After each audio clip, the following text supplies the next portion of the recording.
Hi friends, అందరూ ఎలా ఉన్నారు? రీసెంట్ గా మా నేటివ్ విలేజ్ లో జరిగిన శ్రీ మహాలక్ష్మమ్మ కంపతిరునాళ్ళకి అయితే వెళ్ళాను అనమాట. ఈ కంపతిరునాళ్ళు ఎవ్రీ 3 years కి ఒకసారి అయితే చేస్తారు. లాస్ట్ టైం కరోనా వల్ల ఈసారి 7 years కి అయితే పోస్ట్ పోన్ అయింది. చాలా గ్రాండ్ గా అయితే సెలబ్రేట్ చేస్తారనమాట ఈ విలేజ్ వాళ్ళు. ఇలా చూడొచ్చు, అమ్మవారు అయితే గుళ్ళో నుంచి స్టార్ట్ అయ్యారు.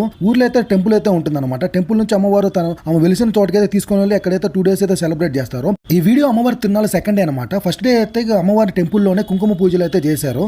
చాలా గ్రాండ్ గా అయితే చేశారు. వీడియో అయితే తీయలేదు నేను. అంత తర్వాత ఇది సెకండ్ డే అనమాట. సెకండ్ డే అమ్మవారిని అయితే తీసుకొని వెళ్తున్నారు. ఇలా చాలా ట్రెడిషనల్ గా అయితే ఉంటుంది. చూడొచ్చు, ఇక్కడైతే శివాలు అంటారన్నమాట. ఈ శివాలు అయితే వస్తాయి కొందరికి ఆ ఊర్లో. ఈ శివాలు వచ్చినప్పుడు దగ్గర నుంచి మనం చూస్తుంటే గూస్ బంప్స్ అయితే వస్తాయి అనమాట. ఒళ్ళంతా పులకరించినట్లు ఉంటుంది. అలాగైతే సెలబ్రేట్ చేస్తారు. కానీ బ్యాక్గ్రౌండ్ లో మ్యూజిక్ వస్తుంది వల్ల నేనైతే సౌండ్స్ అయితే ఒరిజినల్ సౌండ్స్ అయితే పెట్టలేదు. అంత తర్వాత చూడొచ్చు, అమ్మవారిని ఇలా ఊర్లో నుంచి ఊరేగింపుకి అయితే తీసుకుని వెళ్తున్నారు. అలా ఊరికి కొంచెం దూరంలో ఉన్న అమ్మవారు వెలిసిన చోటుకైతే తీసుకెళ్లారు. ఈ తోటలో అయితే అమ్మవారు వెలిసారనమాట. పూర్వం వ్యవసాయం చేస్తుంటే ఒక రైతుకైతే అమ్మవారు కనిపించారనమాట. ఇక్కడ అక్కడ నుంచి అమ్మవారిని తీసుకొని వెళ్ళి ఊర్లో అయితే ప్రతిష్ఠించారు. టెంపుల్ అయితే కట్టారనమాట.